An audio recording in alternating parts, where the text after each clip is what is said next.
Dunia hiburan tanah air kembali dihebohkan dengan munculnya seorang pria bernama Ressa Rizky Rosano. Secara mengejutkan, Ressa muncul ke publik dengan klaim yang sangat berani, yakni mengaku sebagai anak kandung dari penyanyi Denada. Di tengah berbagai tudingan miring mengenai motif pansos, Ressa dengan tegas menyatakan bahwa niatnya tulus dan tidak didasari oleh keinginan menguasai harta. Bagi Ressa, ada hal yang jauh lebih penting daripada materi, yaitu sebuah identitas dan pengakuan. Berikut adalah 5 keinginan besar Ressa Rizky Rosano di balik pengakuannya, versi Cumi Talk 5. Di balik hiruk-pikuk pemberitaan yang menyeret nama besar penyanyi Denada, tersimpan sebuah perjuangan batin yang mendalam dari seorang pria bernama Ressa Rizky Rosano. Baginya, kemunculan di hadapan publik bukanlah sebuah ajang mencari panggung, melainkan sebuah misi pencarian jati diri yang telah lama terpendam. Keinginan paling mendasar dan menjadi fondasi utama dari perjuangan Ressa adalah mendapatkan pengakuan resmi sebagai anak kandung. Ia tidak menuntut kemewahan, melainkan mendambakan legalitas hukum dan pengakuan sosial bahwa di dalam nadinya mengalir darah yang sama dengan sang penyanyi. Seperti diketahui sejak Ressa muncul, belum ada pengakuan resmi dari Denada yang bahkan sudah resmi digugat oleh pihak Ressa.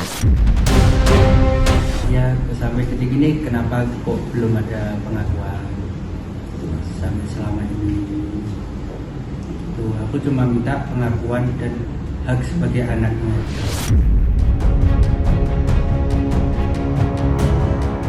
Di tengah ketajaman spekulasi dan perdebatan publik mengenai kebenaran statusnya, Ressa Rizky Rosano justru melontarkan pernyataan yang menggetarkan hati nurani. Alih-alih datang dengan tuntutan penuh amarah atau dendam atas masa lalu yang dianggapnya kelabu, Ressa justru hadir dengan sebuah kerendahan hati yang luar biasa.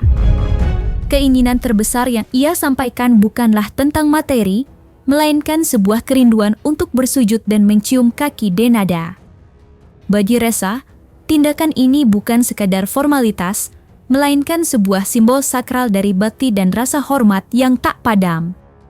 Ia ingin membuktikan bahwa sejauh apapun jarak yang pernah memisahkan dan seberat apapun polemik yang terjadi saat ini, sosok yang ia yakini sebagai ibu kandungnya tetaplah pribadi yang harus ia muliakan.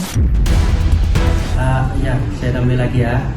Saya cuma ingin cium kaki aja. Tapi bagaimanapun kan itu tetap ibu saya.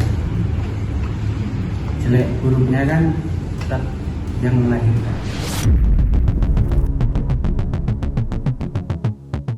Di balik upaya hukum dan pengakuan publik, tersimpan sebuah kekecewaan mendalam yang dirasakan oleh Ressa Rizky Rosano terkait sulitnya menjalin hubungan personal dengan Denada. Salah satu keinginan terbesar Ressa saat ini hanyalah membangun komunikasi yang baik dan manusiawi dengan sosok yang diyakininya sebagai ibu kandung. Namun, keinginan sederhana itu nyatanya menemui jalan buntu yang sangat terjal. Ressa mengaku bahwa selama ini pihak Denada sama sekali tidak membuka akses sambutan atau ruang untuk berdiskusi. Ressa justru merasa dikucilkan. Ia mengungkapkan sebuah kenyataan pahit bahwa pihak Denada diduga telah memblokir seluruh akses komunikasi pihaknya. Kan kamu bisa komunikasi langsung ya? Pernah enggak? Setiap aku WhatsApp enggak balas. Dalam artian kan kamu punya akses nih istilahnya nih, walaupun tidak dibalas ya. Pernah nggak kamu sampaikan unek-unekmu sebagai anak gitu? Keresahan Ressa selama 23 tahun ya? Iya. Seperti apa sih mungkin, apalagi ngedenger itu ibu kamu tuh dari orang lain gitu?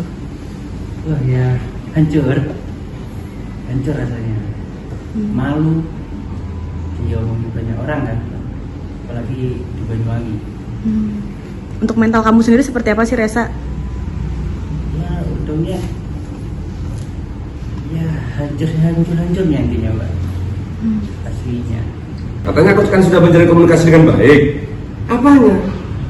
Tanpa alasan yang saya nggak pernah minta uang kok, kok nomornya diblokir. Nah, itu loh. Itu makanya jangan tipu-tipu lah gitu loh. Statement yang dimana nggak bisa dipertanggungjawabkan kemudian. Kalau di persidangan dia harus membuktikan sudah ada jalinan komunikasi yang baik, nanti tambah celaka sendiri nanti kalau ternyata nggak bisa dibuktikan, kan begitu.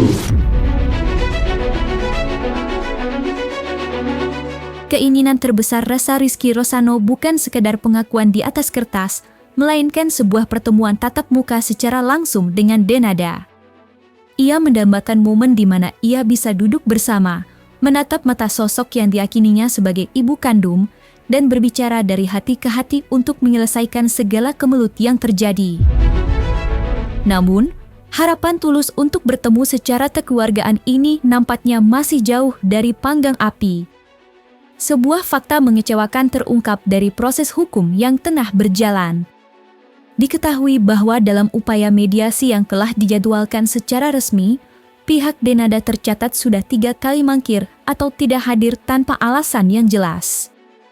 Ketidakhadiran yang berulang ini dirasakan Ressa sebagai bentuk nyata dari tidak adanya itikat baik untuk menyelesaikan persoalan ini secara damai. Meski terus dihadapkan pada sikap dingin dan penolakan, Ressa menegaskan bahwa dirinya tidak akan menyerah untuk menuntut waktu dan kehadiran Denada demi sebuah kebenaran yang hakiki. Kemarin itu kan proses persidangan kan sudah tahap mediasi untuk yang ketiga ya. Kebetulan tahap mediasi yang kedua itu kuasa hukumnya dari tergugat inkasu Denada itu pernah memberikan statement bahwa akan ada pertemuan di luar forum mediasi yang sudah ditentukan oleh pengadilan. Artinya mau ngajak diskusi secara keluargaan untuk mencari mufakat itu. Ternyata sampai mediasi ketiga itu tetap aja nggak hadir. Malah kemarin itu kuasa hukumnya sempat ganti, ya bukan berganti, sebetulnya masih dalam surat kuasa dari kuasa hukumnya tergugat. Cuman malah bilang katanya masih belum ada akses untuk bincang langsung dengan kliennya, katanya begitu. Bagi saya itu nggak rasional kan. Makanya saya melihat bahwa sudah nggak ada itikat baik dari pihak tergugat untuk melakukan mediasi di forum yang sebetulnya sangat-sangat menguntungkan beliau karena sifatnya tertutup.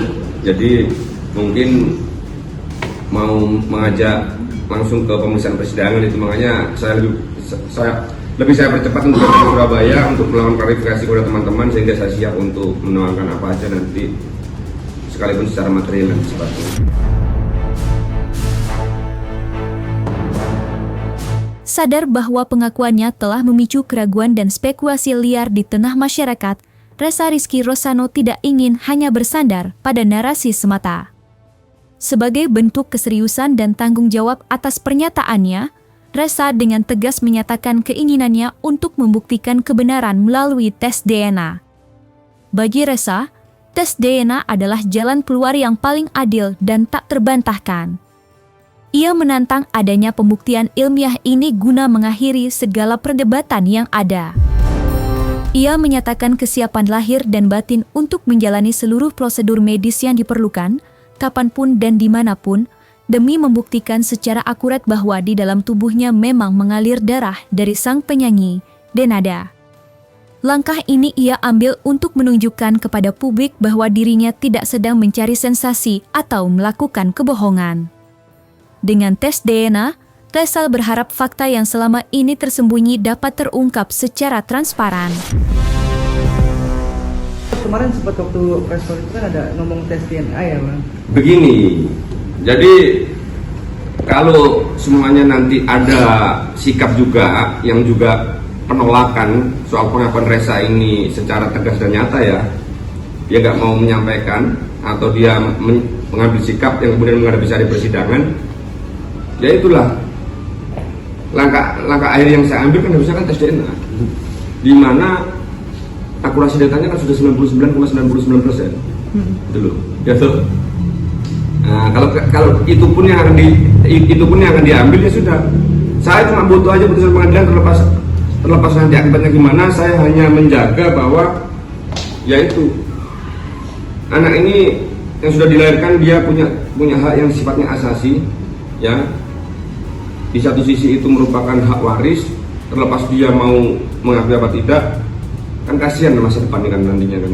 Nah, sebetulnya kita itu tidak pernah ada inisiasi untuk membedah ya atau membuka perkara ini. Kemudian yang secara garis besar saya tarik itu bahwa ini kan merupakan membuka aib seseorang, dan itu kan sangat merugikan dan memalukan keluarga besar. Tidak ada keinginan itu. Dan Reza sendiri karena dia sudah menjadi besar, dia punya hak untuk mencari tahu siapa ibunya, kan begitu. Apalagi sebetulnya perluasan makna sebagaimana yang sudah ditentukan di dalam pasal 48 ayat 1 Undang-Undang Perkawinan, bahwa terkait anak itu yang lahir di luar perkawinan itu memiliki hubungan perdataan dengan ibunya. Ternyata berdasarkan putusan Mahkamah Konstitusi itu nomor 46 juga diperluas, juga dia punya hak juga untuk mengetahui siapa bapaknya, ternyata kan begitu. Sekarang siapa anak yang tidak mau tahu sebetulnya ya secara real ibu kandungnya atau bapak kandungnya? Itu aja pertanyaannya sebetulnya. Jadi cuma jawaban dari pertanyaan Reza ini kan sebetulnya yang punya hak untuk menjawab ya, kalau dikatakan di sini kan sebetulnya kan mama papanya yang bukan kandung gitu ya. Tapi kan beliau sebenarnya tidak mau menjawab. Karena apa? Karena Reza ini sudah betul-betul dianggap seperti anak kandung ya, dan tidak kurang sedikit pun rasa kasih sayang, sehingga apa? Mentalnya saja bagus dia. Artinya aja nggak ada kejelekan. Itu makanya bagaimanapun dia katakan tadi statement bahwa bagaimanapun itu tetap ibu saya, gitu. Meskipun sampai hari ini tidak pernah mengakui kan begitu kan.